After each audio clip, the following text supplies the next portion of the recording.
ஒரு தடவை நாரதர் ஒரு தெரு வழியா போய்கிட்டு இருந்தார். வழியில ஒருத்தர் வேத சாஸ்திரம்லாம் படிச்சுக்கிட்டு உட்காந்துருந்தார். அவர் நாரதரை பார்த்து எங்க போயிட்டு இருக்கிறீங்கன்னு கேட்டார். கடவுளை பார்த்துட்டு வரலாம்னு போயிட்டு இருக்கிறேன் அப்படின்னாரு நாரதர். அப்படின்னா அவர்கிட்ட எனக்கு எப்போ முக்தி கிடைக்கும்னு கேட்டுட்டு வாங்களேன் அப்படின்னார் இவர். சரி கேட்டு வரேன் அப்படின்னு சொல்லிவிட்டு நாரதர் நடந்தார். கொஞ்ச தூரத்தில் ஒரு மரத்தடியில் ஒரு தொழிலாளி செருப்பு தைச்சிக்கிட்டு உட்காந்துருந்தார். அந்த ஆளும் அதே மாதிரி கேட்டுக்கிட்டார். எனக்கு எப்போ முக்தி கிடைக்கும்னு கடவுள்கிட்ட கேட்டுக்கிட்டு வாங்களேன்னார். அவர்கிட்டையும் சரின்னு சொல்லிவிட்டு நாரதர் நேராக வைகுண்டத்துக்கு வந்து சேர்ந்தார். கடவுளை பார்த்தார்.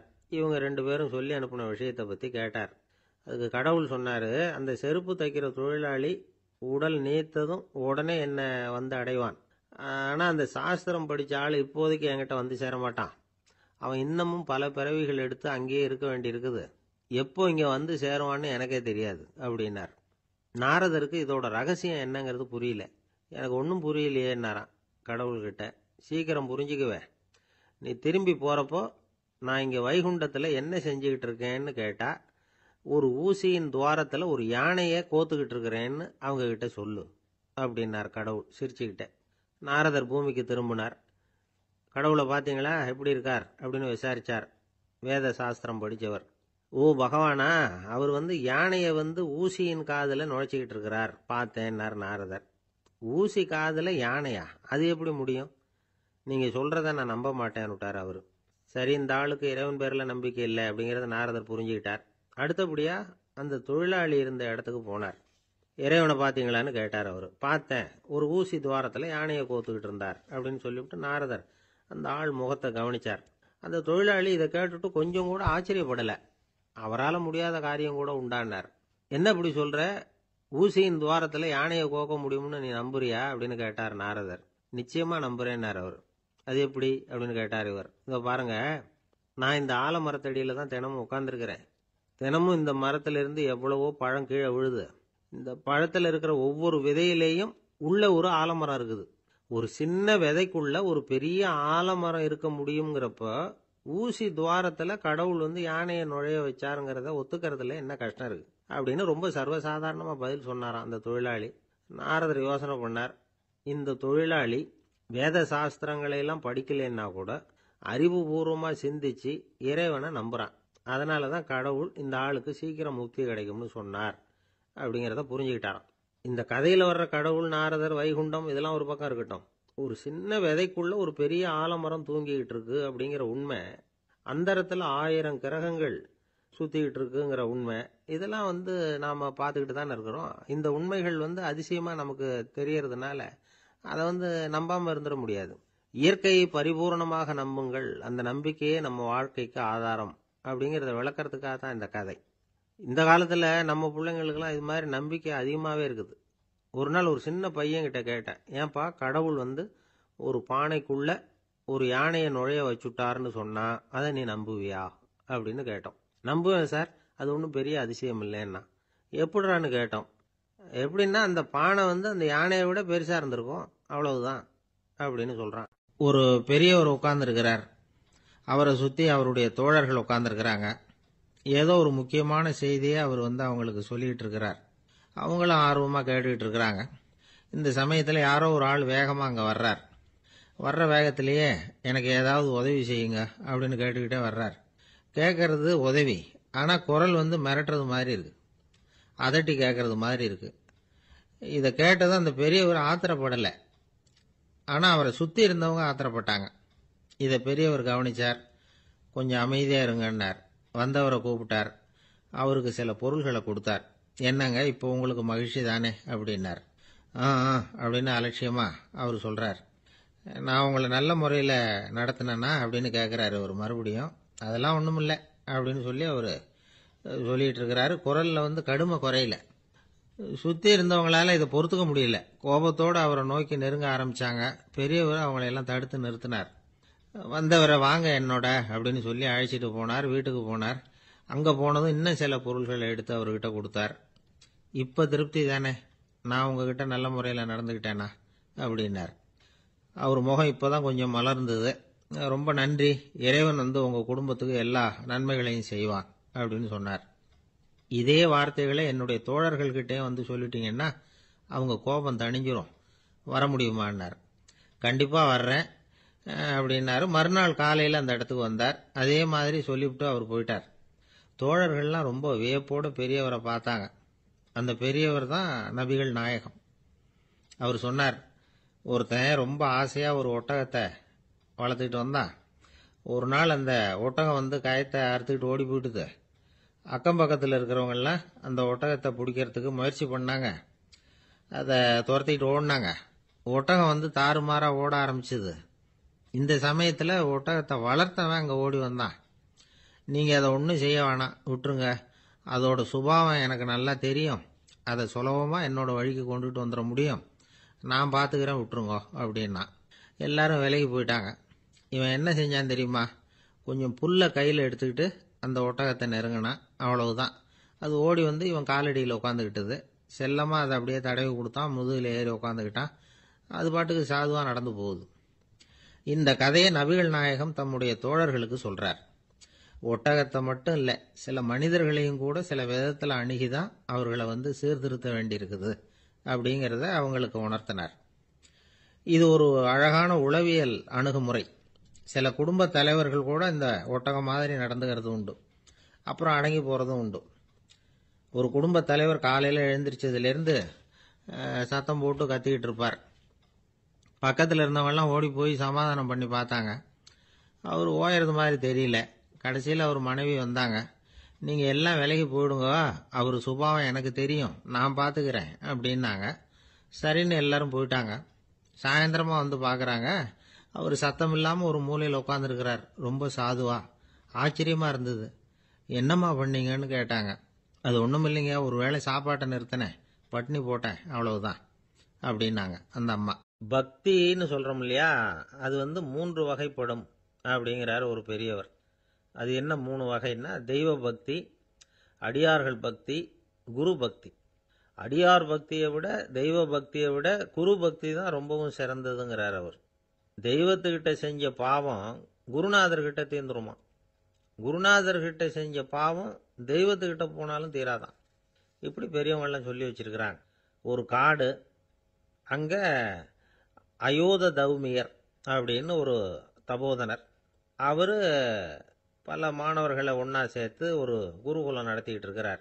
பல தரப்பட்டவங்க, பல திறப்பட்டவங்க மாணவர்கள் அதில் சேர்ந்து படிச்சுக்கிட்டு இருக்கிறாங்க. பாஞ்சால ராஜகுமாரன் ஒருத்தனும் அந்த குருகுலத்தில் சேர்ந்து படிச்சுக்கிட்டு இருக்கிறான். அவன் பேர் ஆருணி. பெரிய இடத்து புள்ள, இருந்தாலும் படுப்பில் ரொம்ப கெட்டிக்காரனாக இருந்தான். அவன் தான் அங்கே முதல் மாணவன். ஒரு நாள் குருநாதர் அந்த அரசகுமாரனை கூப்பிட்டார்.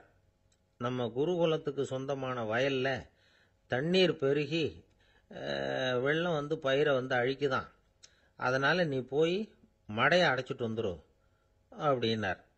அந்த அரசகுமாரன் உடனே புறப்பட்டான். குருநாதர் சொல்லிட்டார்ல, உடனே புறப்பட்டான்.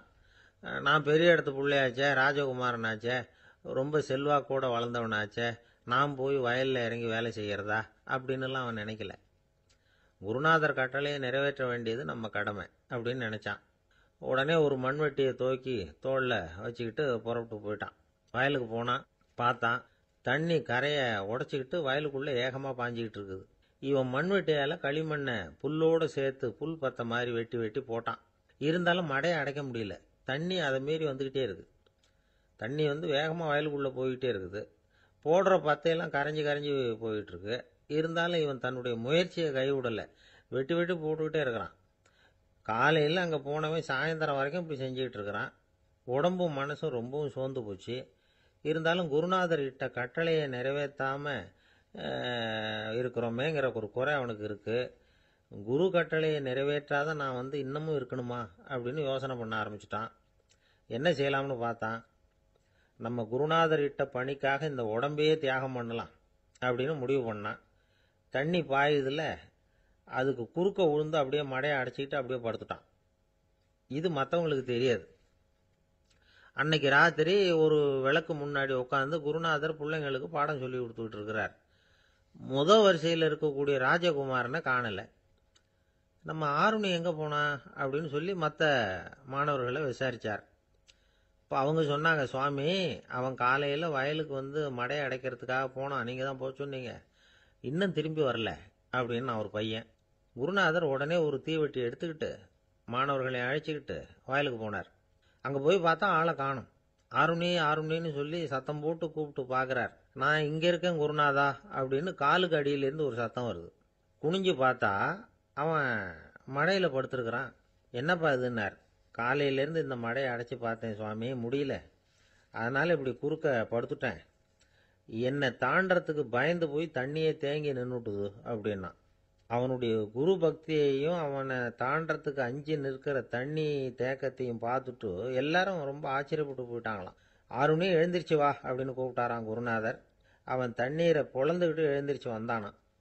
அதனால அவனுக்கு உத்தாலகன் அப்படின்னு ஒரு பேர். உத்தாலகன்னா தண்ணீரை பிளந்தவன் அர்த்தம்.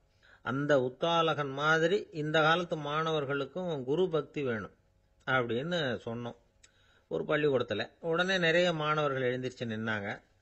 சார், நீங்கள் எங்களை இன்னமும் சரியாக புரிஞ்சுக்கலன்னு நினைக்கிறோம். அன்னைக்காவது ஒருத்தன் அப்படி இருந்தான், இன்னைக்கு ஏகப்பட்ட உத்தாலகர்கள் இருக்கிறோம். எங்கள் வாத்தியார் கட்டளை இட்டா இப்போவே அது மாதிரி வயலுக்கு போய் மடையில் குறுக்கப்படுத்துக்கிறதுக்கு இந்த வகுப்பில் உள்ள அத்தனை பேரும் தயாராக இருக்கிறோம் அப்படின்னாங்க. அப்படியா அப்படின்னு சொல்லி கேட்டோம் ரொம்ப சந்தோஷமாக. ஒருத்தன் ரொம்ப அடக்கமாக எழுந்திரிச்சான். அப்புறம் சொன்னான், ஆமாம் சார், வகுப்பில் இவர் நடத்துகிற பாடத்தை கேட்டுக்கிட்டு இருக்கிறத விட பேசாமல் போய் மடையில் படுத்துடுறது ஒன்றும் கஷ்டமான காரியமாக இருக்காது, அதனால தான் எல்லாரும் அங்கே போகிறேன்னு சொல்கிறோம் அப்படிங்கிறான். ஒரு ராஜா இருந்தார். நாடு பூராவும் நிறைய மரங்களை நட்டு வளர்க்கணுங்கிறது அவரோட ஆசை. தானே அதுக்கு முன்மாதிரியாக இருக்கணும்னு நினைச்சார். அரண்மனையை சுற்றி மரங்களை நட்டு வளர்த்தார். இதை பார்த்துட்டு ஜனங்களும் அவங்கவுங்க வீட்டை சுற்றி மரக்கன்றுகளை நட்டு வளர்த்தாங்க. கொஞ்ச காலத்தில் ஊர் பூரா பசுமையாக மாறிச்சு. எல்லாருக்கும் சந்தோஷமாக இருந்தது. இது ஒரு பக்கம் இருக்கட்டும். இப்போ நான் சொல்ல போகிற கதை வேற. அதாவது அந்த ராஜா ஒரு நாள் தன்னுடைய அரண்மனையை சுற்றி இருக்கிற விதவிதமான மரங்களை எல்லாம் போய் பார்த்தார். எப்படி இருக்கிறீங்க அப்படின்னு ஒவ்வொரு மரத்துக்கிட்டையும் விசாரிச்சாராம். எந்த மரமும் சந்தோஷமாக இருக்கிறதா தெரியல. அதுக்கும் மனசில் ஒரு குறை. முதல்ல ஆலமரத்துக்கிட்ட போனார். அது சொல்லிச்சு, மண்ணா, நான் நல்லா பெருசாக வளர்ந்துருக்கிறேன், அடர்த்தியாக இருக்கிறேன், கிளையெல்லாம் 4 பக்கமும் நல்லா படர்ந்து தான் இருக்குது, இருந்தாலும் எந்த பிரயோஜனமும் இருக்கிறதா தெரியல எனக்கு. என்னுடைய பழம்லாம் ரொம்ப சின்னதாக இருக்குது, என் கண்ணுக்கு சரியாக புலப்பட மாட்டேங்குது. நான் இருக்கிற சைஸுக்கு என்னுடைய கிளையில் இருக்கிற பழம்லாம் எவ்வளவு பெருசாக இருக்கணும், அது இத்தினூண்டு இருக்கிறது எனக்கு பெரிய அவமானமாக இருக்குது. இப்படி இங்கே நின்றுக்கிட்டு இருக்கிறதே ரொம்ப கூச்சமாக இருக்குது. ஒரு நல்ல புயல் வந்ததுன்னா பேசாமல் சாஞ்சு விடலாமான்னு பார்க்குறேன் அப்படின்னு புலம்புது ஆலமரம். சரி இருக்கட்டும்னு நினச்சிக்கிட்டு ராஜா அடுத்தபடியாக ஒரு அத்தி மரத்துக்கிட்ட போனார். அதுவும் புலம்ப ஆரம்பிச்சுட்டுது. நான் கூட பெரிய மரம் தான், இல்லை இலையெல்லாம் அழகாக தான் இருக்குது, பழம் அழகாக இருக்குது, இருந்தாலும் உள்ள விஷயம் இல்லையே, அத்தி பழத்தை புட்டு பார்த்தா அத்தனையும் சொத்தை அப்படின்னு பழமொழியே உண்டாயிட்டுதே. இப்படி ஒரு கெட்ட பேரோட நான் இருக்கணுமா அப்படின்னு புலம்புது அது. சரி இது இருக்கட்டும் அப்படின்னு சொல்லி அடுத்தபடியாக வேப்ப மரத்துக்கிட்ட போனார். அது தன்னுடைய வேதனையை வெளியிட்டது. எனக்கு எவ்வளவோ மருத்துவ குணங்கள்லாம் இருக்கிறதா சொல்லிக்கிறாங்க, இருந்தாலும் என்ன பிரயோஜனம், என்னுடைய பழத்தை மனிதர்கள் யாரும் விரும்பி சாப்பிட்றது இல்லையே அப்படின்னுது. ராஜா அடுத்தாப்புல இருந்த ஒரு பனை மரத்துக்கிட்ட போனார். நான் நல்லா உயரமாக தான் வளர்ந்துருக்கிறேன், மற்ற மரங்கள்லாம் என்னை அண்ணாந்து தான் பார்க்கணும், இருந்தாலும் என்கிட்ட நிழலுக்காக யாரும் ஒதுங்கிறது இல்லையே அப்படின்னுது. என்ன இது எல்லா மரமும் இப்படி திருப்தி இல்லாமல் இருந்துகிட்டு இருக்குதே அப்படின்னு நினச்சிக்கிட்டே ராஜா அடுத்தபடியாக அங்கே இருந்த ஒரு பைன் மரத்துக்கிட்ட போனார். அழகாக உயரமாக பசுமையாக தான் இருந்தது, ஆனால் பழமோ பூவோ கிடையாது. அதை நினச்சி அது வருத்தப்பட்டுக்கிட்டு இருக்குது. ஓக் மரம் அது ஒன்று நின்றுட்டு இருந்தது. அது என்ன சொல்லிச்சுன்னா, இலையுதிர் காலத்தில் என் மேலே இருக்கிற எல்லா இலைகளும் உதிர்ந்து போடுது, முடி கொட்டின மனிதர்கள் மாதிரி மொட்டையாக நான் நிற்க வேண்டியிருக்குது, என்ன வாழ்க்கை இது அப்படின்னு சொல்லி அழுத்துக்கிட்டது. சரி புளிய மரம் என்ன சொல்லுது பார்ப்போம்னு அதுகிட்ட போனா, என்னுடைய நிழலில் யாருமே தங்க மாட்டாங்க, உடம்புக்கு சூடுன்னு ஒதுங்கி போயிடுவாங்க, அடிமரத்தை பார்த்தீங்கன்னா பட்டையெல்லாம் உறிஞ்சி பார்க்கறதுக்கே கேவலமாக இருப்பேன் அப்படின்னுது அது. முருங்கை மரம் என்ன சொல்லிச்சு தெரியுமா, என்னுடைய இலை காயெல்லாம் சாப்பிட்றவங்களுக்கு சத்து கொடுக்கறது வாசவம்தான், ஆனால் என் உடம்புல சத்தே கிடையாது, கொஞ்சம் வேகமாக காற்று அடிச்சதுன்னா முறிஞ்சி விழுந்துடுறேன், என்ன வாழ்க்கை இது அப்படின்னு சொல்லி அது வருத்தப்பட்டது. ராஜா யோசனை பண்ணார், என்ன இது மரங்கள் பூமியின் வரங்கள்னு சொல்கிறோம், மழை பெய்யறதுக்கு அதுதான் காரணம், பூமி செழிப்பாக இருக்கிறதுக்கும் அதுதான் காரணம், வீடு கட்டுறதுக்கு மரம், நாற்காலி செய்ய உபயோகப்படுத்துறதுக்கும் அதுதான் உபயோகப்படுது, மனுஷனுக்கு வேண்டிய ஆகாரங்களையும் கொடுக்குது, இப்படிலாம் இருந்தும் எல்லா மரமும் நிம்மதி இல்லாமல் இருந்துக்கிட்டு இருக்குதே அப்படின்னு நினச்சார். அப்போது அங்கே இருந்த ஒரு மகிழ மரம் அவர் கண்ணில் பட்டுது. அந்த மரம் மட்டும் கொஞ்சம் நிம்மதியாக மகிழ்ச்சியாக இருக்கிறது மாதிரி தெரிஞ்சுது. உடனே ராஜா அதுகிட்ட போனார். உனக்கு மனசில் எதுவும் குறை இல்லையான்னு கேட்டார். இல்லை, நான் சந்தோஷமாக தான் இருக்கேன்னு அந்த மகிழ மரம். அப்படியான்னு ஆச்சரியமாக கேட்டார் ராஜா. ஆமாம் மன்னா, இந்த இடத்துல நீங்கள் ஒரு முருங்கை மரத்தையோ வேப்ப மரத்தையோ கூட நட்டிருக்கலாம். ஆனால் இந்த இடத்துல நடுறதுக்கு என்ன தேர்ந்தெடுத்திருக்கிறீங்க, அதுவே எனக்கு பெருமை, அதுவே எனக்கு திருப்தி அப்படின்னு தான் மகிழ மரம். மகிழ மரம் சாதாரணமாக தான் இருக்கும். இளம் மஞ்சள் நிறத்தில் பூக்கள், அது காய்ந்தும் மனம் வீசும். மகிழ மரம் மாதிரி மன திருப்தியோடு வாழறதுக்கு நாம் கற்றுக்கணுமா. நாம் இந்த உலகத்தில் ஒரு நாயாவோ நரியாவோ கூட பிறந்திருக்கலாம். மனுஷனாக பிறந்திருக்கிறோம், அதுவே பெருமை தானே. இந்த நிறைவு தான் மகிழ்ச்சியின் ரகசியம். ஒரு பையன் அப்பா கிட்ட போய், அப்பா, நீங்கள் இந்த உலகத்தில் ஒரு மனுஷனாக பிறந்தது என்னோட அதிர்ஷ்டம் நானா. ஏண்டா அப்படி சொல்கிறேன்னு இருக்கார் அப்பா. நீங்கள் ஒரு கரடியாக பிறந்திருந்தா இந்நேரம் நானும் ஒரு கரடி குட்டியாக தானே இருந்திருப்பேன் அப்படின்னு நானா பையன். இந்த உலகத்தில் நாம் நல்லபடியாக இருக்கணும்னா அதுக்கு முக்கியமாக தேவைப்படுறது ரெண்டு. ஒன்று செல்வம், இன்னொன்று அறிவு. சரி, இது ரெண்டுல சிறந்தது எது அப்படின்னு ஒரு கேள்வி கேட்டால் என்ன பதில் சொல்கிறது? இதே கேள்வியை ஹஸ்ரத் அலி அவர்கள்கிட்ட கேட்டாங்களாம். அவர் ஒரு பெரிய அறிஞர். கேள்வி கேட்டவங்களும் சாதாரண ஆட்கள் இல்லை, இவங்களும் அறிஞர்கள். ஒரு நாள் ஹஸ்ரத் அலி அவர்கள்கிட்ட 10 அறிஞர்கள் வந்தாங்களாம். ஐயா, நாங்கள் 10 பேரும் உங்ககிட்ட ஒரே கேள்வியை தான் கேட்க வந்திருக்கிறோம். ஆனால் எங்கள் 10 பேருக்கும் நீங்கள் தனித்தனியாக பதில் சொல்ல முடியுமா அப்படின்னு கேட்டிருக்காங்க. அதாவது அவங்க ஒரே கேள்விக்கு இவர்கிட்ட இருந்து 10 விதமான பதில் எதிர்பார்க்குறாங்க. சரி கேளுங்க, என்ன கேள்வி அப்படின்னார் அவர். அப்போ தான் அவங்க கேட்டாங்களாம், செல்வம் அறிவு இது ரெண்டுல சிறந்தது எது? இதுதான் கேள்வி. ஹஸ்ரத் அலி என்ன பண்ணார் தெரியுமா? அவங்கள ஒவ்வொருத்தராக கூப்பிட்டார். ஒவ்வொரு விதமான பதிலை சொல்லி அனுப்புனார். முதல்ல ஒருத்தரை கூப்பிட்டார், சொன்னார், அறிவுங்கிறது தீர்க்கதரிசிகள், ஞானிகள், மகான்கள் இவங்களோட பரம்பரை சொத்து. ஆனால் செல்வம்ங்கிறது கொடுங்கோலரின் ஆயுதம், அதனால் அறிவு தான் சிறந்தது அப்படின்னார். ரெண்டாவது ஆளை கூப்பிட்டார். உங்ககிட்ட செல்வம் இருந்தால் நீங்கள் தான் அதை காப்பாற்றணும், ஆனால் அறிவு உங்களை எப்பவும் காப்பாற்றும், ஆகவே அறிவு தான் சிறந்தது அப்படின்னார். மூணாவது ஆளை கூப்பிட்டார். செல்வந்தனுக்கு எப்போதும் விரோதிகள் அதிகம், ஆனால் அறிஞனுக்கு நண்பர்கள் அதிகம், அதனால் அறிவு தான் சிறந்ததுன்னார். அடுத்தவரை கூப்பிட்டார். செல்வம் அடுத்தவங்களுக்கு கொடுக்க கொடுக்க குறையும், ஆனால் கல்விங்கிறது அதிகரிச்சுக்கிட்டே வரும், கொடுக்கறதுனால குறையாது, அதனால் அறிவு தான் சிறந்ததுன்னார். இன்னொருத்தரை கூப்பிட்டார். அறிவுள்ளவன் எப்பவும் அதை அடுத்தவங்களுக்கு வாரி வழங்கிக்கிட்டே இருப்பான், அதனால் அவங்ககிட்ட தாராளத்தன்மை இருக்கும், ஆனால் செல்வந்தன்கிட்ட கஞ்சத்தனம் தான் இருக்கும், அதனால் அறிவு தான் சிறந்ததுன்னார். ஆறாவது நபரை கூப்பிட்டார். செல்வத்தை கள்வர்கள் திருடிட்டு போக முடியும், ஆனால் அறிவை அப்படி திருடிட்டு போக முடியாது அப்படின்னார். ஏழாவது நபரை கூப்பிட்டார். செல்வம் கால ஓட்டத்தில் அழிஞ்சிரும், ஆனால் அறிவை கால ஓட்டம் ஒன்றும் பண்ண முடியாது, ஆகவே அறிவே சிறந்ததுன்னார். எட்டாவது ஆளை கூப்பிட்டு சொன்னார், செல்வத்துக்கு எப்பவும் எல்லை உண்டு, நிறைவு உண்டு, அளவு உண்டு, கணக்கு உண்டு, ஆனால் அறிவுக்கு அப்படிப்பட்ட எல்லை எதுவும் கிடையாது, அதனால் அதுதான் சிறந்ததுன்னார். அடுத்தவனை கூப்பிட்டார். செல்வம் உள்ளத்தில் உள்ள ஒளியை போக்கிவிடும், இருட்டை உண்டாக்கிவிடும், விரிந்த மனப்பான்மையை குறுகலாக்கிவிடும், ஆனால் அறிவு அப்படி இல்லை, இருண்ட உள்ளத்தில் ஒளியை பாய்ச்சி அதை விசாலப்படுத்துது, அதுதான் சிறந்ததுன்னார். கடைசியாக 10வது நபரை கூப்பிட்டார். செல்வம் மனசில் செருக்கை உண்டாக்குது, ஆணவத்தை ஏற்படுத்துது, அதனால் நானே கடவுள்னு நினைக்கிற அளவுக்கு மனுஷனை தாழ்த்தி விடுது, ஆனால் அறிவு பணிவையும் பண்பாட்டையும் வளர்க்குது, அதனால் அறிவு தான் சிறந்ததுன்னார். ஆக இப்படி 10 பேருக்கும் 10 விதமாக பதில் சொன்னது மூலமாக ஹஸ்ரத் அலி அவர்கள் அறிவு தான் செல்வத்தை விட சிறந்தது அப்படிங்கிறதுக்கு 10 காரணங்களை சுட்டி காட்டியிருக்கார். அந்த அறிஞர் 10 பேர் கேட்ட ஒரே கேள்விக்கு 10 பதில் சொன்னார். நமக்கு வேண்டிய ஒருத்தர் 10 பேர் கேட்ட கேள்விக்கு ஒரே பதில் சொல்லி சமாளித்தார். கேள்வி என்ன தெரியுமா?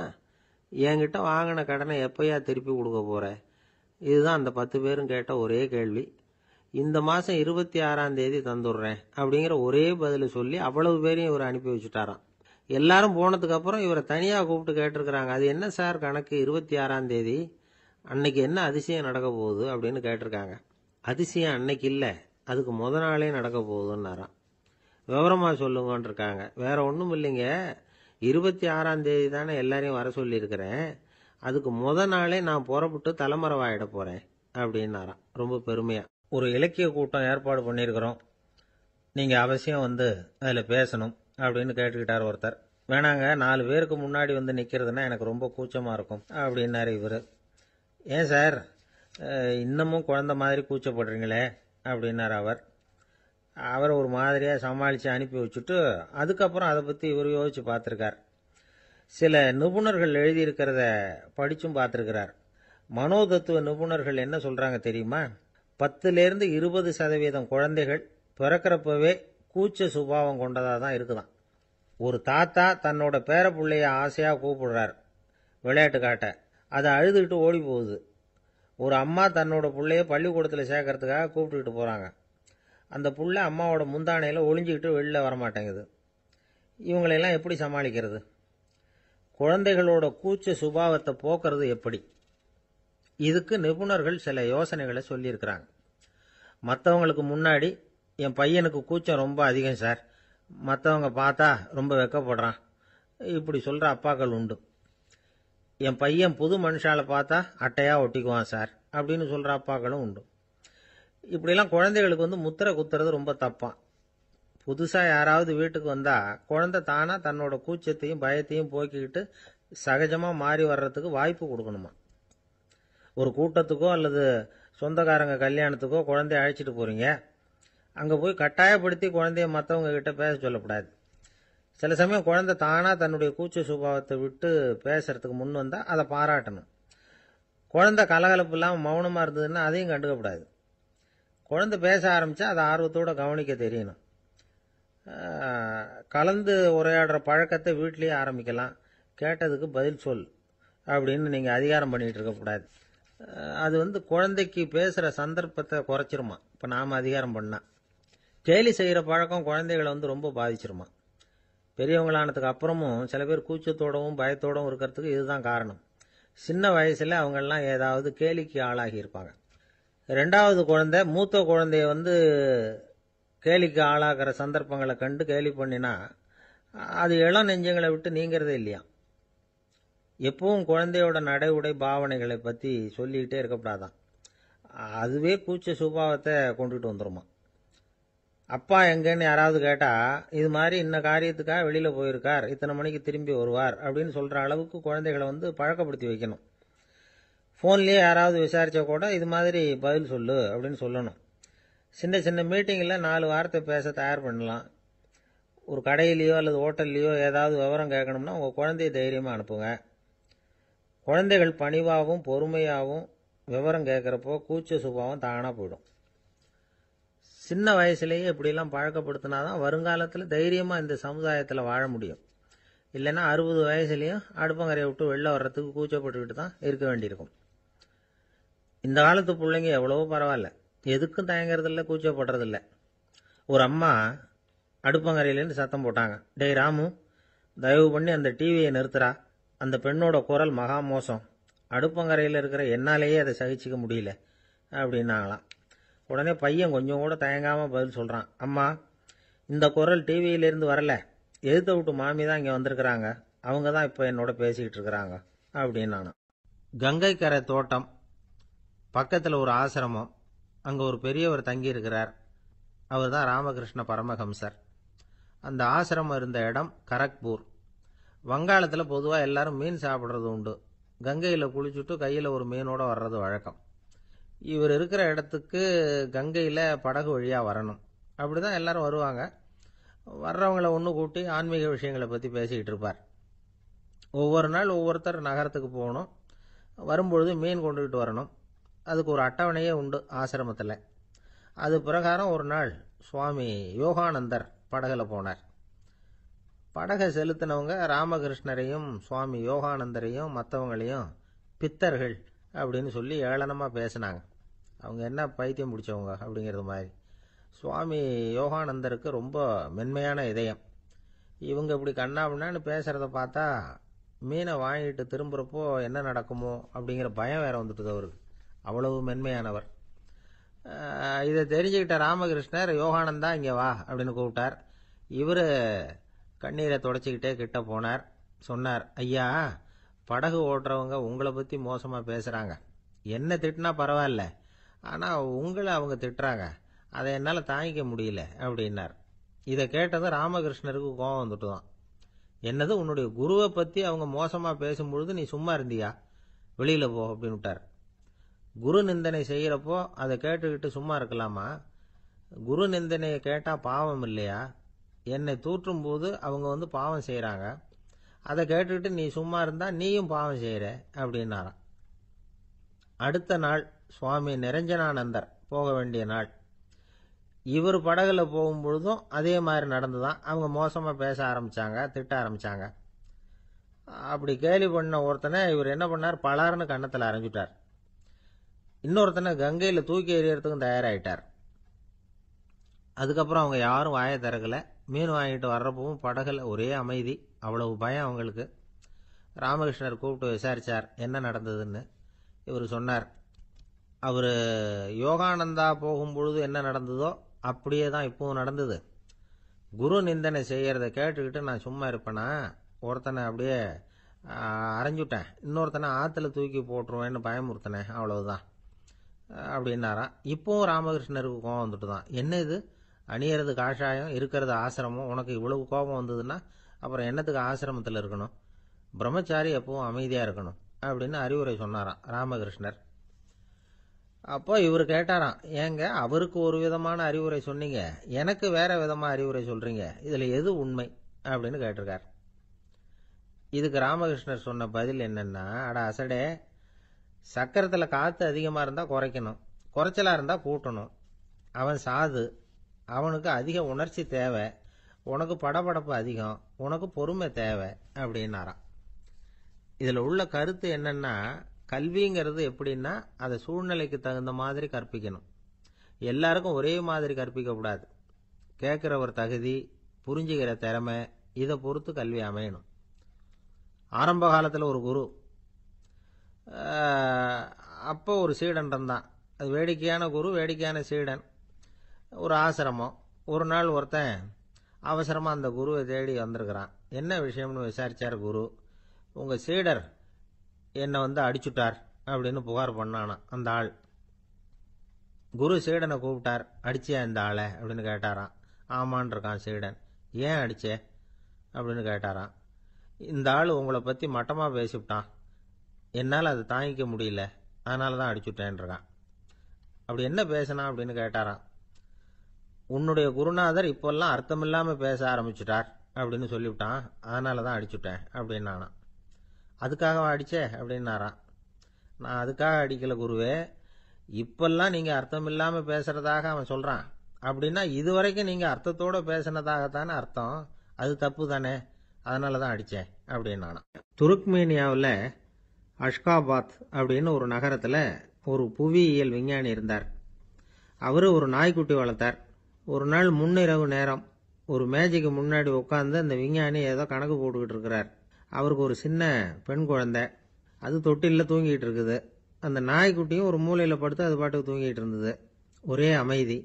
அந்த நேரத்தில் திடீர்னு அந்த நாய்க்குட்டி துள்ளி எழுந்திரிச்சது. நேராக குழந்தைகிட்ட ஓடிச்சு. அந்த குழந்தைய அது போட்டிருந்த ட்ரெஸ்ஸோடு சேர்த்து கவ்வி தூக்குச்சு. தூக்கிக்கிட்டு வாசல் பக்கம் ஓடிச்சு.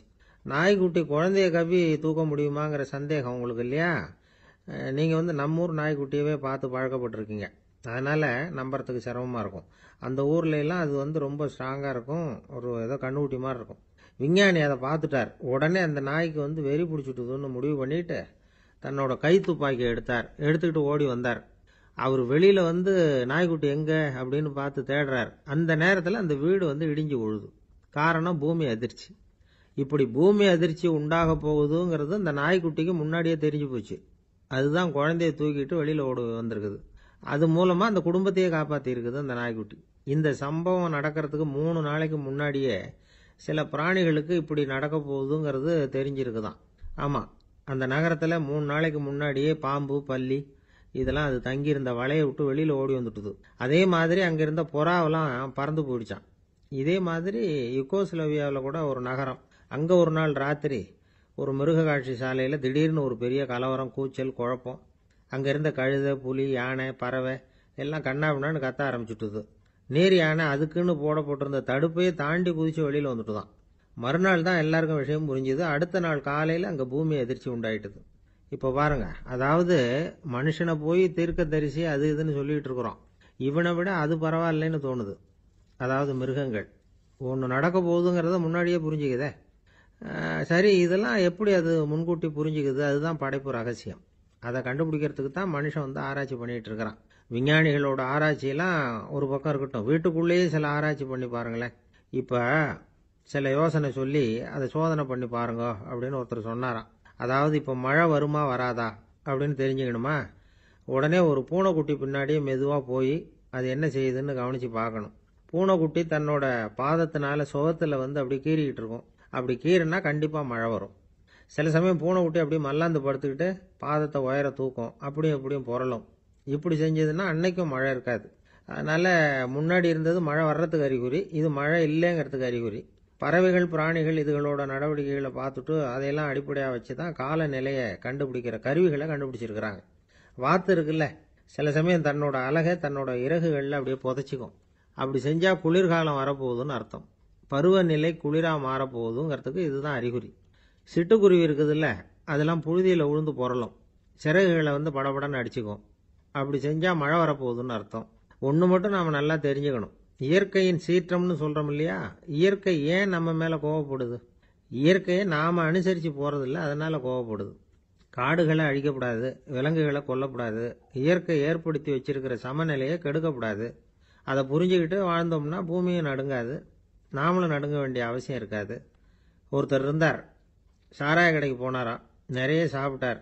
அப்புறம் சொன்னார், இது ரொம்ப அற்புதமான சரக்கு போல இருக்கு, உள்ளே போன உடனே இந்த பூமியே நடுங்கிறது மாதிரி இருக்கு எனக்கு அப்படின்னாராம். இதுக்கு கடைக்காரர் சொல்லியிருக்கார், நீங்கள் சாப்பிட்டது வெறும் பச்சை தண்ணி தாங்க, இப்போ ஏற்பட்டிருக்கிறது நிஜம் பூமி அதிர்ச்சி அப்படின்னாராம். ஒரு ஊரில் ஒரு ராஜா இருந்தார். அந்த ராஜாவுக்கு ஒரு மந்திரி. ராஜா ரொம்ப நியாயமானவர், நேர்மையானவர், கண்டிப்பானவர். தப்பு செய்கிறது யாராக இருந்தாலும் தண்டனை கொடுப்பார். வேண்டியவங்களுக்கு ஒரு நியாயம், வேண்டாதவங்களுக்கு ஒரு நியாயம்ங்கிறதெல்லாம் அவர்கிட்ட கிடையாது.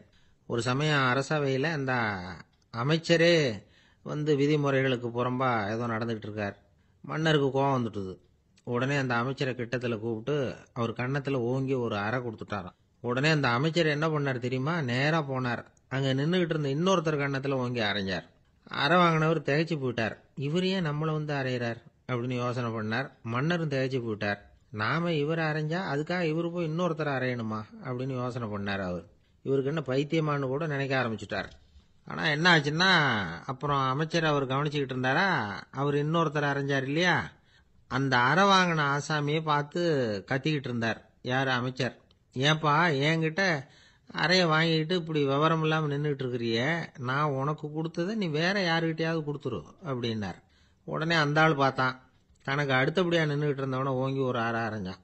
அவன் கன்னத்தை தடவிட்டே யோசனை பண்ணான். இது ஏதோ புரிஞ்சுக்கிட்ட மாதிரி அடுத்தாப்புல நின்றுட்டு இருந்தவனை அரைஞ்சான். இப்படி இந்த அறை மாறி மாறி போய்கிட்டே இருக்குது. ஊரு பூரா பிரயாணம் பண்ண ஆரம்பிச்சுட்டுது. அன்னைக்கு ராத்திரி அந்த ராஜா படுக்கிறதுக்காக போனார். அந்த நேரம் பார்த்து அவர் கன்னத்தில் பலார்னு ஒரு அறை விழுந்தது.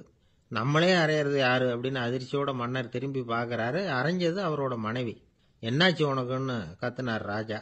உங்களுக்கு தெரியாதா, ஊர் பூரா ஒருத்தர் மாற்றி ஒருத்தர் மூலமா இந்த அறை பிரயாணம் பண்ணிட்டு வருது அப்படின்னாங்க அந்த அம்மா. அப்படின்னா ஆரம்பிச்ச இடத்துக்கே வந்துட்டுதா அப்படின்னாராம் மன்னர். என்ன சொல்றீங்கன்னு கேட்டிருக்காங்க. இவர் விவரத்தை சொன்னாராம். அப்படின்னா நீங்க ஆரம்பிச்சு வச்ச இந்த விளையாட்டை நான் முடிச்சு வச்சுட்டேன் அப்படின்னாங்களாம் அந்த அம்மா. மறுநாள் காலை மறுபடியும் அரசவை கூடிச்சு. அந்த அமைச்சர் மன்னரை பார்த்து கேட்டார், என்ன மகாராஜா, என்கிட்ட கொடுத்ததை திருப்பி வாங்கிட்டீங்களா அப்படின்னாராம். இப்படி நடக்கும்னு நான் எதிர்பார்க்கவே இல்லைன்னார் மன்னர். ஆனால் நான் எதிர்பார்த்தேன். அது எங்கே போயிட போகுது, ஊர் பூரா சுற்றி கடைசியில் உங்ககிட்ட தான் சேரும் அப்படிங்கிறது எனக்கு தெரியும் அப்படின்னார் அமைச்சர். இந்த கதை வேடிக்கையாக இருந்தால் கூட இதில் உள்ள கருத்து முக்கியமானது. இந்த உலகத்தில் பல கருத்துக்கள் இப்படி தான் மாறி மாறி சுற்றி வந்துக்கிட்டே இருக்குது. நம்மளும் ஒருத்தன் தன்னுடைய நண்பன் ஒருத்தனை கடத்தெருவில் பார்த்தான். உடனே ஓடி போய் பலார்னு ஒரு அறை கொடுத்தானான். அவன் கன்னத்தை தடவிட்டு ஏன்டா என்ன அரைஞ்சேன்னு கேட்டிருக்கான். நீ ஏன்டா என்ன முட்டாள்னு என் மனைவிட்ட போய் சொன்னேன் அப்படின்ட்டுருக்கான் அவன். உன்னை ஒரு முட்டாள்னு சொன்னதுக்காகவா நீ என்ன அரைஞ்ச அப்படின்னு கேட்டிருக்கான் இவன். டேய், நான் அதுக்காக அறையலப்பா, அது ஒரு பெரிய ரகசியம் நான் முட்டாளுங்கிறது. அந்த ரகசியத்தை நீ ஏன் எங்கள் வீட்டில் போய் சொன்னேன், அதுக்காக தான் அரைஞ்சேன் அப்படின்னு நான் அவன். ஐயா, உங்கள் பேரை தொடர்ந்து தினம் கேட்டுக்கிட்டு இருக்கிறேன் அப்படின்னார் ஒருத்தர். தொடர்ந்து கேட்குறீங்களே, உங்களுக்கு காது வலிக்கலையா அப்படின்னு கேட்டோம். பேசுகிற உங்களுக்கே வாய் வலிக்கல அப்படிங்கிறப்போ கேட்குற எங்களுக்கு எப்படி காது வலிக்கும் அப்படின்னார். நம்ம உடம்புல ஒரு அதிசயம் என்ன தெரியுமா? ரொம்ப நேரம் நாம் நடக்கிறோம்னு வச்சுக்கோங்க, கால் வலிக்கும். ரொம்ப நேரம் வேலை செஞ்சால் கை வலிக்கும், உடம்பு வலிக்கும். ரொம்ப நேரம் பார்த்துக்கிட்டே இருந்தால் கண்ணு வலிக்கும். ரொம்ப நேரம் பேசிக்கிட்டே இருந்தால் வாய் கூட வலிக்கும். ஆனால் ரொம்ப நேரம் கேட்டுக்கிட்டே இருக்கிறதுனால காது வலிக்கிறது இல்லை. அதனால் கேட்கறதுக்கு முக்கியத்துவம் கொடுத்தாங்க நம்ம பெரியவங்க. திருவள்ளுவர் தேவையில்லாமல் வார்த்தைகளை உபயோகப்படுத்த மாட்டார். ஒரு திருக்குறள்னு எடுத்துக்கிட்டாவே அதில் மொத்தம் 7 வார்த்தைகள், அவ்வளவுதான். அப்படி 7 வார்த்தைகள் மட்டுமே உள்ள ஒரு திருக்குறளில் வள்ளுவர் ஒரே வார்த்தையை 5 தடவை உபயோகப்படுத்தியிருக்கிறார், திரும்ப திரும்ப பயன்படுத்தியிருக்கிறார். அப்படின்னா அதை எந்த அளவுக்கு வலியுறுத்தி சொல்றார் அப்படிங்கிறத நாம் புரிஞ்சுக்கணும். அது என்ன குறள்? செல்வத்துள் செல்வம் செவிச்செல்வம், அச்செல்வம் செல்வத்துள் எல்லாம் தலை. செவிச்செல்வம்ங்கிறது அவ்வளவு முக்கியமானது. கற்றலின் கேட்டல் நன்று. அதிகம் கேட்கணுங்கிறதுக்காகத்தான் எவ்வளவு கேட்டாலும் காது வலிக்கிறது இல்லை. குறைச்சலாக பேசணும், அதிகமாக கேட்கணும். இன்னொரு விஷயம் கவனிங்க.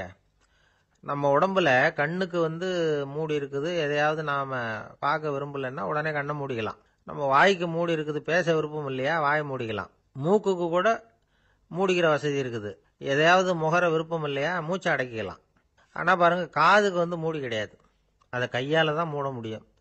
யார் என்ன சொன்னாலும் அது நல்லதோ கெட்டதோ காதில் விழுந்துக்கிட்டு தான் இருக்கும். அறிவு தான் நல்ல விஷயங்களை எடுத்துக்கிட்டு கெட்ட விஷயங்களை விட்டுடணும். நல்ல கருத்துக்கள் நம்ம காதில் நிறைய விழுந்துக்கிட்டே இருக்கணும். அதை கேட்டு நாம் நல்லபடியாக வாழணுங்கிறது தான் படைப்பின் விருப்பம். ஆன்மீகவாதிகள் கூட ஒன்று சொல்லுவாங்க. அதாவது, ஆன்மீக பாதையில் நீங்கள் முன்னேறணும்னா முதல்ல சிரவணம் செய்யணும்பாங்க. அதாவது பெரியவங்க சொல்கிற நல்ல கருத்துக்களை கேட்கணும் அப்படின்னு அதுக்கு அர்த்தம். அதனால் யார் நல்ல கருத்துக்களை சொன்னாலும் அதை காது கொடுத்து கேளுங்க. இவ்வளவு கருத்துக்களையும் நம்ம நேயர் ஒருத்தர்கிட்ட சொல்லிகிட்டு இருந்தோம். அவரும் சரி சரின்னு தலையாடிக்கிட்டே இருந்தார். அப்புறம் சொன்னார், நீங்கள் சொல்கிறது சரிதான் சார், காதுக்கு மூடி இல்லைங்கிறது ரொம்ப சரி. அதனால தான் உங்கள் தகவல் கூட நாங்கள் விரும்புகிறோமோ இல்லையோ தினம் காதில் விழுந்துக்கிட்டு இருக்குது அப்படின்னார். எங்களுக்கு ரொம்ப பெருமையாக இருந்தது. அப்படியா அப்படின்னோம். ஆனாலும் என்ன மாதிரி சில பேர் நீங்கள் தகவல் சொல்கிற சமயத்தில் காதில் மூடி இல்லையேன்னு சொல்லி கவலைப்படுறதில்ல சார் அப்படின்னார். ஏன்னு கேட்டோம். காதை மூடுறதுக்கு தானே வசதி இல்லை, ரேடியோவை மூடுறதுக்கு வசதி இருக்குதுல்ல, அதனால் டக்குன்னு அதை மூடி வச்சுருவோம் அப்படின்னார். வங்க நாவலாசிரியர் சரத் சந்திரர் ஒரு நண்பர் அவர்கிட்ட வந்தார். வழக்கமாக எல்லா எழுத்தாளர்கள்கிட்டையும் கேட்குற ஒரு கேள்வியை கேட்டார். நீங்கள் எழுத்துத்துறைக்கு வந்தது எப்படி? இதுதான் கேள்வி. அதை தெரிஞ்சு என்ன பிரயோஜனம்னார் சரத் சந்திரர். சும்மா சொல்லுங்களேன், தெரிஞ்சுக்கிறேன் அப்படின்னார் வந்தவர். சரி சொல்கிறேன்னு ஆரம்பித்தார். நான் ரங்கூனில் வேலை பார்த்துக்கிட்டு இருந்தேன். சம்பளம் பத்தல. வேலையும் பார்த்துக்கிட்டு ஒரு பலசரக்கு கடை வைக்கலாம்னு நினச்சேன். என்னால் மளிகை கடை வச்சு சரியாக நடத்த முடியுமாங்கிற சந்தேகம் என் மனைவிக்கு. அதை சோதனை பண்ணி பார்க்கணுங்கிறதுக்காக சில பொருள்களின் அளவு, அதோட விலை, இப்படி சிலதை சொல்லி எல்லாத்தையும் மனக்கணக்காக கூட்டி போட சொன்னாங்க. என்னால் சரியாக கூட்டி சொல்ல முடியல. உங்களால் மளிகை கடை நடத்த முடியாதுன்னு சொல்லிவிட்டாங்க. உடனே என்ன பண்ணுறது, வேற வழி இல்லை, கதை எழுத ஆரம்பிச்சிட்டேன் அப்படின்னார். கேட்டவருக்கு சிரிப்பு வந்துட்டு தான். சரத் சந்திரர் ஒரு பக்கம் சீரியஸான நாவல்கள், சிறுகதைகள் எழுதியிருந்தாலும் அவருடைய இன்னொரு பக்கம் வேற விதம். நண்பர்கள்கிட்ட பேசும்பொழுதும் சரி, அவர்களுக்கு கடிதங்கள் எழுதும் போதும் சரி, கேலியும் கிண்டலும் நகைச்சுவை உணர்வும் அதிகமாக இருக்கும். காந்திஜி ஒரு சமயம் கல்கத்தாவுக்கு வந்திருந்தார். தேசபக்தர்கள் பல பேர் அவர்கிட்ட பேசிக்கிட்டு இருந்தாங்க. அப்போது சரத் சந்திரரும் அங்கே இருந்தார். கிரண் சங்கர் ராய் அப்படிங்கிறவரும் அங்கே இருந்தார். அவர் சொன்னாராம், காந்திஜியோட பழகிய முதல் வங்காளி நான் தான்.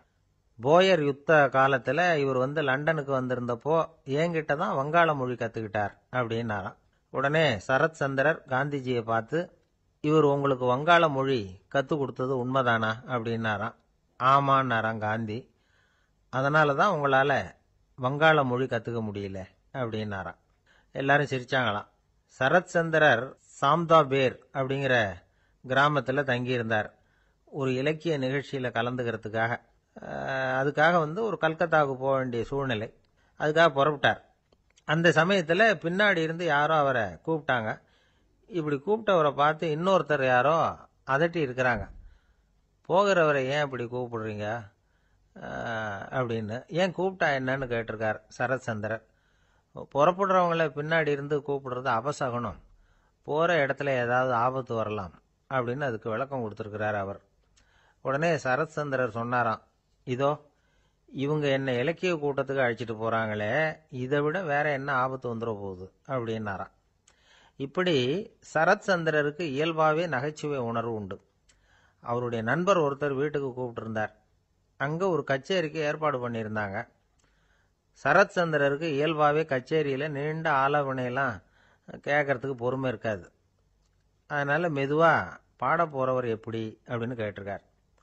அவருக்கு ரொம்ப நல்லா பாட தெரியும் அப்படின்னு சொல்லியிருக்கிறாங்க. அதுக்கு சரத்சந்திரர், பாட தெரியுங்கிறது சரி, பாட்டை நிறுத்த தெரியுமா அதை சொல்லுங்க முதல்ல அப்படின்னாராம். ஒரு ராஜா ஊரெல்லாம் சுற்றி பார்த்துட்டு வரலாம்னு ஒரு நாள் புறப்பட்டு போனார். ஒரு இடத்துல தறி நெசவு வேலை ரொம்ப மும்முரமாக நடந்துக்கிட்டு இருந்தது. ஒரு பெரியவர் தறியால் நெசவு வேலை செஞ்சுக்கிட்டு இருந்தார். பக்கத்தில் ஒரு அழகான பொண்ணு உட்காந்து நூலை சுற்றிக்கிட்டு இருக்குது. ராஜா அந்த பெரியவரை பார்த்து யார் இந்த பொண்ணுன்னு விசாரித்தார். ராஜா அப்படி கேட்டதும் அவருக்கு ரொம்ப பெருமையாக போயிட்டுது. ஏன்னா உட்காந்துருந்தது அவரோட மகள். அரசே, இது என்னுடைய மகள். இவ வேகமாக நூல் தெரிக்கக்கூடியவள். வைக்கோலை எடுத்து இவ தெரிச்சா கூட அது எல்லாம் பவுனிழையாக வெளியில் வரும் அப்படின்னு ஒரு ராசி இவளுக்கு அப்படின்னு ரொம்ப பெருமையாக ராஜா கிட்ட சொன்னார். ராஜா இதை கேட்டதும் அசந்துட்டார். அப்படியா, இவ்வளவு அழகும் சாமர்த்தியமும் உள்ள இந்த பொண்ணு என்னோட வரட்டுமே, இவளை என் மருமகளை ஆக்கிக்கிறேன் அப்படின்னார் ராஜா. அந்த பெரியவருக்கு ஒன்றும் புரியல.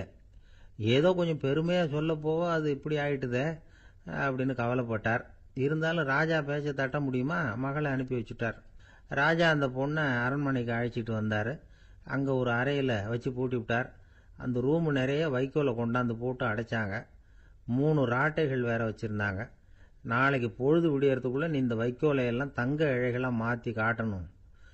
நாளைக்கு காலம்புறம் வந்து நான் இந்த அறை கதவை திறப்பேன். உன் தகப்பன் சொன்னது மாதிரி எல்லாம் தங்கமாக மாறி இருக்கணும், இல்லைன்னா நீ உயிர் தப்ப முடியாது அப்படின்னு உத்தரவு போட்டார். பாவம் அந்த பொண்ணு என்ன பண்ணும், பகல் பூரா அழுதுகிட்டே உட்காந்துருக்குது. ராத்திரி பூராவும் தூக்கம் வரல. மறுநாள் அதிகாலை நேரத்தில் யாரோ கதவை தட்டுற சத்தம் கேட்டுது. பயந்துக்கிட்டே கதவை திறக்கிறா.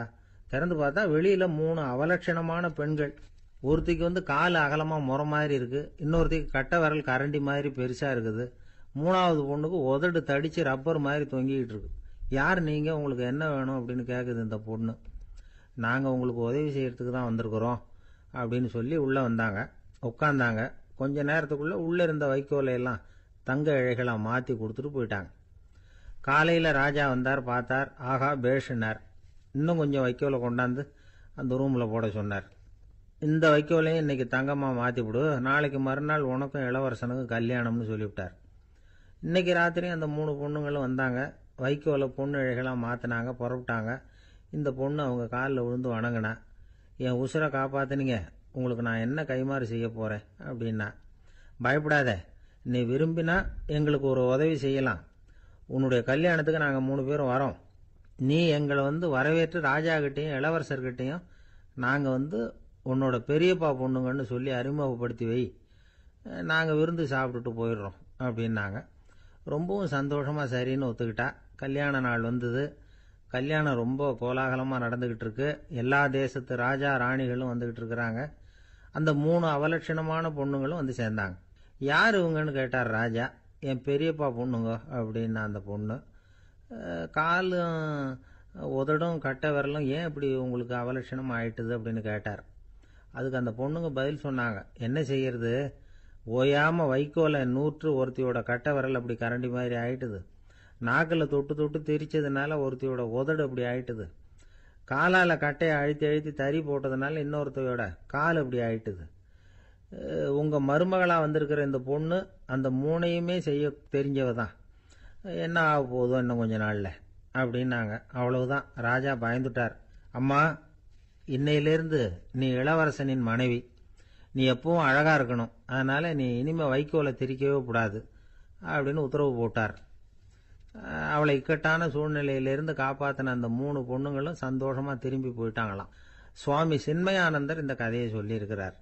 தன்னலம் மறந்து சுயலாபத்தை வந்து தியாகம் செய்யறது வைக்கோல்ல இருந்து தங்க இழைய நூக்கிறது மாதிரி அப்படிங்கிறார் அவர்.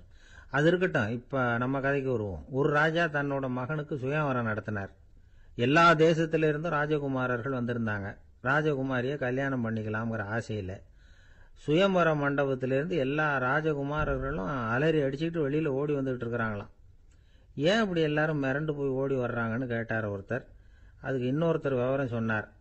ராஜகுமாரியை இன்னைக்கு தான் அவங்க நேரில் பார்த்தாங்களாம், அதுதான் அப்படி ஓடி வந்துகிட்டு இருக்கிறாங்க அப்படின்னார்.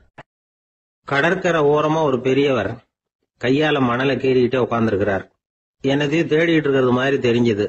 மெதுவா கிட்டத்துல போய் என்னத்தை தேடிட்டு இருக்கிறீங்க அப்படின்னு கேட்டோம். அவரு சாவகாசமா நிமிந்து பார்த்து நிம்மதியை தேடிட்டு இருக்கிறேன்னார். நாங்க ஒரு மாதிரி ஆயிட்டோம். இருந்தாலும் சமாளிச்சுக்கிட்டு, சார் மணல்ல கிழிஞ்சல் தான் கிடைக்கும், நிம்மதி கிடைக்காது அப்படின்னோம். சரி, இன்னைக்கு வசமா நம்ம கிட்ட ஒரு ஆள் மாட்டிக்கிட்டார் அப்படின்னு நினைச்சு அவர் பக்கமா போய் உட்காந்துக்கிட்டு கதை சொல்ல ஆரம்பிச்சிட்டோம். ஒரு பெரிய மன்னர் இருந்தார். அவருக்கு எல்லா வசதியும் இருந்தது. இருந்தாலும் ஒரே ஒரு குறை. அது என்னன்னா நிம்மதி இல்லைங்கிற குறை. அரண்மனையில தினமும் கலை நிகழ்ச்சி, நாட்டியம் எல்லாம் நடந்துகிட்டு தான் இருந்தது. இருந்தாலும் நிம்மதி இல்லை.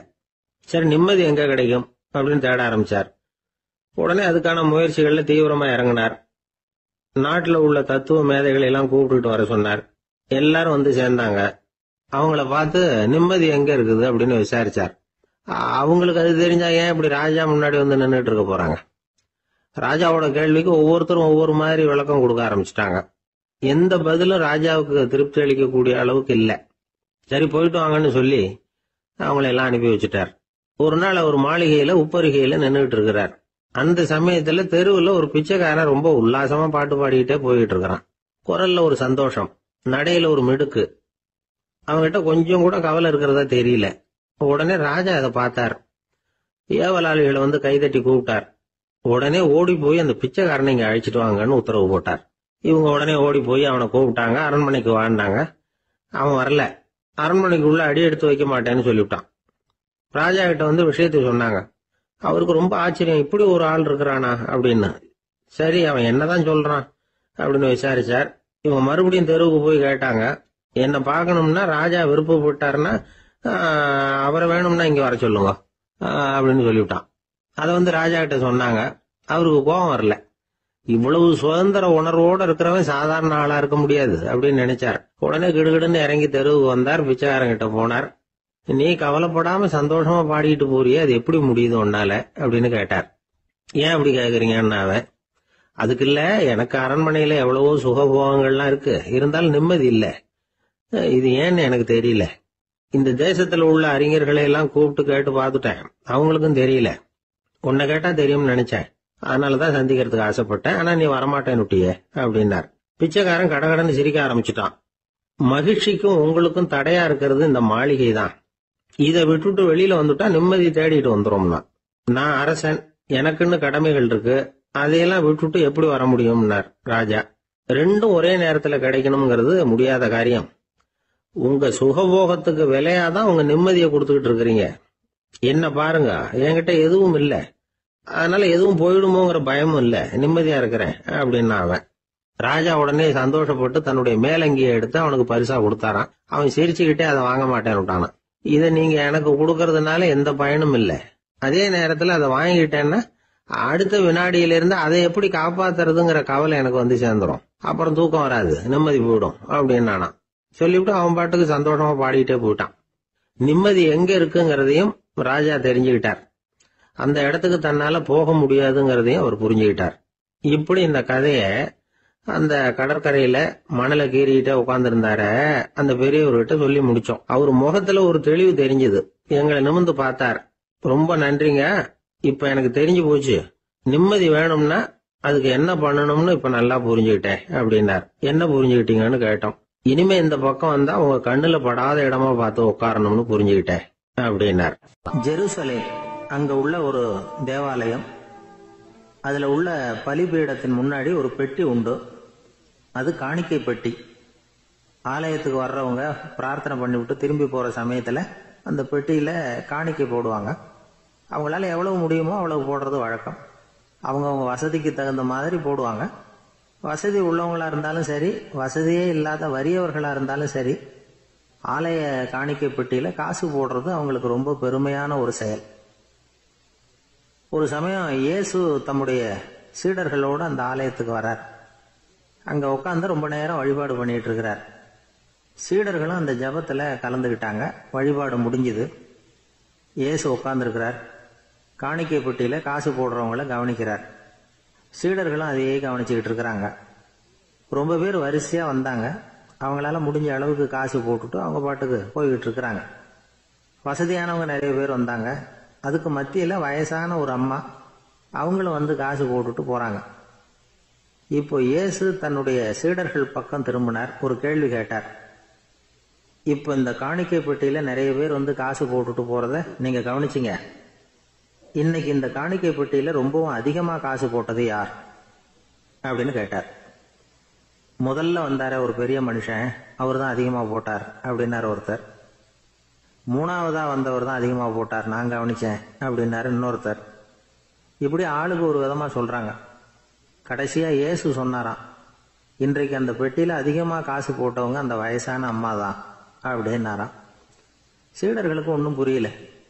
அந்த அம்மா ரொம்பவும் ஏழையாச்சே, அவங்க எப்படி அதிகமாக காணிக்கை செலுத்த முடியும் அப்படிங்கிறது அவங்க சந்தேகம். இயேசு விளக்குனார். நிறைய பேர் வந்தாங்க, நிறையவே காசுகள் போட்டாங்க, அது உண்மைதான். ஆனாலும் அந்த அம்மா என்ன பண்ணாங்க கவனிச்சிங்களா? வந்தாங்க, தன்னுடைய காசு பையை திறந்தாங்க, அப்படியே கொட்டுனாங்க. அதில் இருந்தது ரெண்டு காசுகள் தான். அந்த 2 காசும் காணிக்கை பெட்டியில் விழுந்துட்டுது. மற்றவங்கள்லாம் தங்கள்கிட்ட இருந்த செல்வத்தின் ஒரு சிறு பகுதியை எடுத்து பெட்டியில் போட்டாங்க. ஆனால் இந்த அம்மா தன்கிட்ட என்ன இருந்ததோ அதை அப்படியே போட்டுட்டாங்க. தன்னுடைய பிழைப்புக்காக வச்சிருந்த அவ்வளவையும் இழக்கிறதுக்கு தயாராயிட்டாங்க. அவ்வளவு தாராள மனசு அவங்களுக்கு. அதனால அவங்க செலுத்தின காணிக்கை தான் அளவில் அதிகம் அப்படின்னார். விலை மதிப்பில்லாத முத்து புதையல் ஒருத்தனுக்கு கிடைக்க போகுதுன்னு வச்சுக்கோங்க. அதன் மதிப்பை உணர்ந்தவன் என்ன பண்ணுவான்? அதை அடையறதுக்காக தன்கிட்ட இருக்கிற எதையும் கொடுக்கறதுக்கு தயாரா இருப்பான் இல்லையா? அது மாதிரி தான் இதுவும் அப்படின்னார். உலக மதிப்பீடுகளை துரும்பா தூசியா மதிச்சு அதையெல்லாம் உதறி விடுகிறவன் இறையருள் அப்படிங்கிற இணையில்லாத செல்வத்தை பெறுகிறான் அப்படிங்கிறது இதுல உள்ள கருத்து. இறைவனுக்காக இழப்பதுன்னா துன்பப்படுகிறவர்களுக்காக, ஏழைகளுக்காக, ஏதுமற்றவர்களுக்காக இழப்பது அப்படின்னு அர்த்தம். உங்கள் அயலானுக்கு நீங்கள் என்ன உதவி செய்தாலும் அதை எனக்கே செய்கிறீர்கள் அப்படின்னு இயேசு சொல்லியிருக்கிறார். அடுத்தவங்களுக்கு உதவணுங்கிற குணம் இன்னைக்கு ரொம்ப குறைஞ்சு போச்சு. ஒருத்தன் வாழைப்பழத்தோல் வழுக்கி கீழே விழுந்துட்டான். பக்கத்தில் இருந்த நண்பன் உடனே அவனை தூக்கிக்கிட்டு போய் ஆஸ்பத்திரியில் சேர்த்துட்டான். அதுக்கப்புறம் சொன்னான், நீ அந்த வாழைப்பழத்தோலில் காலை வைக்க போகிறத முன்னாடியே நான் கவனிச்சுட்டேன் அப்படின்னானா. அப்படின்னா அப்போவே நீ எனக்கு உதவி செஞ்சுருக்கலாமே அப்படின்னானா அவன். நான் டாக்டருக்கு உதவலாம்னு நினச்சிட்டேன் அப்படின்னா இவன். காசி மாநகரத்தை பிரம்மதத்தன் அப்படிங்கிற ராஜா ஆட்சி பண்ணிட்டு வந்தார். அவர் ஒவ்வொரு வருஷமும் ஒரு திருவிழா நடத்துறது வழக்கம். எல்லா தேசத்திலிருந்தும் எல்லா வகையான ஜனங்களும் அதில் வந்து கலந்துக்குவாங்க. ஒரு சமயம் அது மாதிரி விழா நடந்துகிட்டு இருந்தது. வைகுண்டத்திலிருந்து தேவலோகத்திலிருந்து நிறைய தேவகுமாரர்கள்லாம் காசி நகருக்கு அப்போது வந்திருந்தாங்க. அதில் முக்கியமாக ஒரு 4 தேவகுமாரர்கள். அந்த 4 பேரையும் சுற்றி ஏகப்பட்ட கூட்டம். அப்படி என்ன விசேஷம் அவங்கக்கிட்ட அப்படின்னா, மற்றவங்களை விட அவங்க முகம் அழகாக இருந்ததா அப்படி பார்த்தா அப்படியும் இல்லை. அவங்க அணிஞ்சிருந்த மலர் மாலைகள் தான் அதுக்கு காரணமா. அந்த மலர்கள்லேருந்து அப்படி ஒரு அபூர்வமான நறுமணம். இதுக்கு முன்னாடி இப்படி ஒரு நறுமணத்தை அந்த ஊர் ஜனங்க அனுபவிச்சதே இல்லை. அதுதான் அந்த 4 பேரையும் சுற்றி கூட்டம். எல்லாரும் கேள்வி கேட்க ஆரம்பித்தாங்க. உடனே அந்த 4 தேவகுமாரர்களும் எல்லாருக்கும் தெரியும்படியாக வானத்தில் எழும்பி கொஞ்சம் உயரமாக நின்றுக்கிட்டாங்க. கீழே நின்றுக்கிட்டு இருந்த அரசன்லேருந்து ஆண்டி வரைக்கும் ஒருத்தர் பாக்கி இல்லாமல் ஒரே குரலில் எல்லாரும் அவங்கள பார்த்து, எங்களுக்கும் இது மாதிரி மாலையை போட்டுக்கணும்னு ஆசையாக இருக்குது, அதுக்கு நீங்கள் தான் அருள் பண்ணணும் அப்படின்னு கேட்டுக்கிட்டாங்க. மாலை போட்டுக்கிறதுனா எல்லாருக்கும் ஆசையாக தானே இருக்கும். அந்த 4 தேவகுமாரர்களில் ஒருத்தர் புத்தர் பிரான். அவர் சொன்னார், பூலோகவாசிகளே, நான் சொல்கிறத கொஞ்சம் பொறுமையாக கேளுங்க. கக்காரு அப்படிங்கிற கற்பக விருஷத்தின் மலர்களால் தொடுக்கப்பட்டது இந்த மாலை. இதுக்கு நிறைய சக்தி உண்டு. எந்த காலமும் இது வாடாது, வாசனையும் குறையாது. ஆனால் இதை அணிந்து கொள்றதுக்கு சில தகுதிகள் தேவை அப்படின்னார். என்ன தகுதி அது சொல்லுங்களேன் அப்படின்னு ஏக காலத்தில் எல்லாரும் சத்தம் போட்டாங்க. தீய இயல்புகள் உள்ளவங்க, இழிந்த சிந்தனை, இழிந்த செயல் உள்ளவங்க இந்த மாலையை அணிய முடியாது அப்படின்னார். அவ்வளோதான். கூட்டத்தில் சத்தம் போட்டவங்கள்லாம் மெதுவாக அப்படி அடங்க ஆரம்பிச்சிட்டாங்க. இன்னொரு தேவகுமாரன் சொன்னார், அடுத்தவங்க பொருளை அபகரிக்காதவன், அடுத்தவங்களுக்கு கெடுதல் பண்ணக்கூடிய பொய் பேசாதவன், பேராசையினால கெட்ட வழியில பொருள் ஈட்ட நினைக்காதவன் இந்த மாலையை போட்டுக்கலாம் அப்படின்னார். கூட்டத்திலிருந்து யாரும் முன்னுக்கு வரல. ஒரே ஒரு ராஜகுரு மட்டும் கொஞ்சம் முன்னாடி வந்தார். பெரியவர், படித்தவர் அவர். எனக்கு தகுதி இருக்குது அந்த மாலையை போட்டுக்கிறதுக்கு அப்படின்னார். வேற ஒன்றும் இல்லை, பொய் சொல்லியாவது அந்த மாலையை வாங்கிக்குவோமே அப்படின்னு முடிவு பண்ணிட்டார் அவர். அவ்வளவுதான், மாலையை வாங்கிட்டார். அடுத்த தேவகுமாரன் பேசினார். யாருக்கு திடமான அறிவும் மனமும் இருக்குதோ, யாருக்கு நல்ல காரியங்களில் அசையாத ஈடுபாடு இருக்குதோ, நல்ல அரிய பொருள்களை தனியாக தான் மட்டும் அனுபவிக்க விரும்பாதவர் யாரோ அவர் முன்னாடி வந்து இந்த மாலையை வாங்கிக்கலாம் அப்படின்னார். அந்த தகுதியும் எனக்கு இருக்குன்னார் ராஜகுரு. மாலையை வாங்கி போட்டுக்கிட்டார். இன்னொரு ராஜகுமாரன் பேச ஆரம்பித்தார். அறநெறியில் செல்வம் சேர்க்கணும், ஆடம்பர பொருள்களுக்கு அடிமையாகக்கூடாது, வெற்றி அடைஞ்சாலும் கர்வம் வரக்கூடாது, அப்படிப்பட்டவங்க இந்த மாலையை போட்டுக்கலாம்னார். துணிஞ்சு பொய் சொல்லி அதையும் வாங்கி கழுத்தில் போட்டுக்கிட்டார் இந்த ராஜகுரு. இன்னொரு ராஜகுமாரன் சொன்னார். சான்றோர்களை நிந்திக்காதவங்க, புறம் பேசாதவங்க இந்த மாலையை போட்டுக்கலாம்னார். அதையும் வாங்கி போட்டுக்கிட்டார். திருவிழா முடிஞ்சுது, எல்லாரும் திரும்பி போயிட்டாங்க. மறுநாள் ராஜகுரு 4 மாலைகளையும் போட்டுக்கிட்டு ராஜசபைக்கு வரார். வந்தவர் ரொம்ப அவஸ்தையோடு வர்றார். மாலையெல்லாம் வாடி போயிட்டுது, வாசனை எதுவும் கிடையாது. அது மட்டும் இல்லை, அவருக்கு கடுமையான தலைவலி வேற வந்துட்டுது. துடிச்சு போயிட்டார். மாலையை கழட்டவும் முடியல. ஜனங்கள்லாம் அவரை பார்த்து சிரிக்க ஆரம்பிச்சிட்டாங்க. என்னத்துக்கு ஆசைப்படணும், ஏன் இப்படி கஷ்டப்படணும் அப்படின்னு. ராஜா பார்த்தார். மறுபடியும் விழாவுக்கு ஏற்பாடு பண்ணினார். தேவகுமாரர்கள்லாம் வந்தாங்க. ராஜகுரு வந்தார். மக்கள் முன்னிலையில் அவங்க காலில் விழுந்தார், மன்னிப்பு கேட்டுக்கிட்டார். இந்த மாலையை போட்டுக்கிற தகுதி எனக்கு இல்லை. தகுதி இல்லாத ஒருத்தன் தகாத தகுதியை பொய் மூலம் பெறணும்னு ஆசைப்படுறாங்களே, அவங்களுக்கெல்லாம் என்னுடைய தண்டனை ஒரு எச்சரிக்கையாக இருக்கட்டும்னார். அதுக்கப்புறம் தேவகுமாரர்கள் அவர் கழுத்தில் இருக்கிற மாலையை கழட்டினாங்களாம்.